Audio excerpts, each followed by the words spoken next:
शरद ने कंपाइल किया है। शरद बताएं। जी बिल्कुल, सबसे पहले फोकस में रहेगा बॉम्बे डाइंग, और यहाँ पे मार्च के महीने में जो शेयर होल्डिंग पैटर्न की चेंजेस देखने मिली है उस पर फोकस करते हैं। और यहाँ पे नया नाम आया है माधुरी मधुसूदन केला, लगभग 1.65% स्टेक है कंपनी में। और याद रखिए ये जो एटेंटिटी है वो एस इन्वेस्टर मधुसूदन केला प्रमोटेड एटेंटिटी है। और जो अहम ट्रिगर आगे जाते हुए कंपनी के बारे में जो फोकस में रहेगा वो है कि उनके जो रियल्टी बिजनेस के सीईओ हैं राहुल आनंद, वो एक जो है कंपनी को और बिजनेस को, रियल्टी की, उसको टर्न अराउंड करने वाले हैं आगे जाते हुए, स्ट्रीट का मानना है। और उनके अगर पेडिग्री की बात करें तो एक लीडरशिप पोजीशंस वो ब्रुकफील्ड ग्रुप में होल्ड करते थे। इसके अलावा जो है दूसरा स्टॉक फोकस में रहने वाला है, स्पेशली डील स्पेसिफिक जो थीम है वो है पूना वाला फिनकॉर्प, और हमारे खबर पे मुहर लगा है। और जो उनके अर्स्टवाइल मैग्मा फिनकॉर्प के प्रमोटर्स थे उन्होंने जो है अपनी स्टेक बेची है, संजय चामरिया और मयंक पोद्दार 1% से ज़्यादा का स्टेक है। और अगर बायर्स की बात करें तो आदित्य बिरला सन लाइफ म्यूचुअल फंड और यूके की प्लूटस वेल्थ मैनेजमेंट जो है उनके खरीदार थे। इसके अलावा जी ने भी जो है ओपनहाइमर ने पूरी एग्जिट ली है। और यहाँ पे जो बायर्स देखने मिले हैं वो इंक्लूड करते हैं सेगांटी इंडिया मॉरिशस फंड और गोल्डमैन सैक्स और मॉर्गन स्टैनली। तीसरा स्टॉक फोकस में रहेगा कोल्टे पाटिल डेवलपर्स।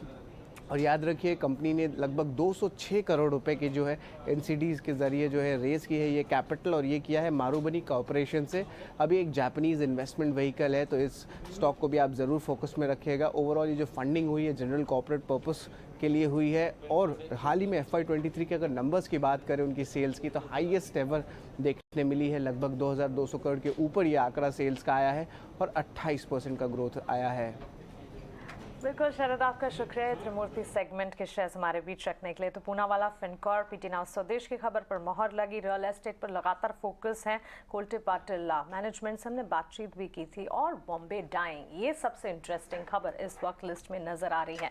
बॉम्बे डाइंग के चार्ट्स को अगर देखेंगे कल करीब 7% की तेजी है, और अजय इनफैक्ट पिछले 5 सेशंस में 30% ये स्टॉक चला है। लेकिन इस वक्त खबर जो है वो प्रमोटर में माधुरी का नाम जो है वो एक नया नाम शामिल हुआ है खरीदार। देखिए ऐसा है कि ईटी नाउ स्वदेश अपने आप को ऐसे भी डिफरेंशिएट करता है कि कई स्टॉक्स में आपको जो इनसाइट्स यहाँ मिलेंगी वो आपको जल्दी कहीं नहीं मिलेंगी जी।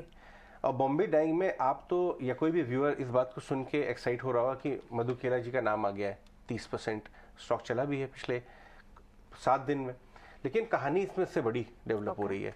अगर आप बॉम्बे डाइंग में थोड़ा डीप रिसर्च करें तो पिछले 1-1.5 साल में यहाँ पे एक नए सीईओ आए हैं। और आई थिंक ग्राफिक्स में हमने मेंशन भी किया है कहीं ना कहीं, ओके लेके आने वाले हैं स्टोरी में बाद में। और वो जो सीईओ हैं वो बहुत बड़ी बड़ी ग्लोबल कंपनीज में काम कर चुके हैं, ब्लैकस्टोन जैसी। और सब लोग ये बात जानते हैं कि बॉम्बे डाइंग में रियल एस्टेट प्ले भी है। तो बाजार को ये उम्मीद हो रही है कि ये जो नए साहब आए हैं इनको इतना बड़ा अनुभव है रियल एस्टेट का, ग्लोबल रियल एस्टेट का। आप जानती हैं रियल एस्टेट, आप देखती भी हैं कि global money Indian real estate में आ रहा है, स्पेशली प्रीमियम अर्बन एरियाज में आए दिन आपको नजर आएंगे। तो जो वो चेंज हुआ था उसके चलते लोगों का इंटरेस्ट इस स्टॉक के अंदर आ रहा है। तो ये लो वॉल्यूम स्टॉक है, मैं अपने व्यूअर्स को बताना चाहूंगा, लेकिन इसके ऊपर नजर रखें। आने वाले कुछ क्वार्टर्स में बाजार की उम्मीद है कि यहाँ पे कुछ फंडामेंटल तब्दीलियां हो सकती हैं। तो ब्रांड नेम तो है ही, लेकिन मैनेजमेंट पेडिग्री भी बदल रही है। इस पर जो खबर है इसका इंतजार रहेगा, जल्द ही लेकर आएंगे। लेकिन आगे बढ़ते हैं, एक बार चार्ट चेक कर लेते हैं। थोड़ा 1 साल का चार्ट दिखाई डायरेक्टर साहब। किरण, आपने बॉम्बे डाइंग देखा है, लो वॉल्यूम है, अक्सर बात नहीं होती है इसके बारे में, लेकिन अभी ब्लॉक डील में डेटा दिखा रहा है, इससे इंटरेस्ट आ सकता है।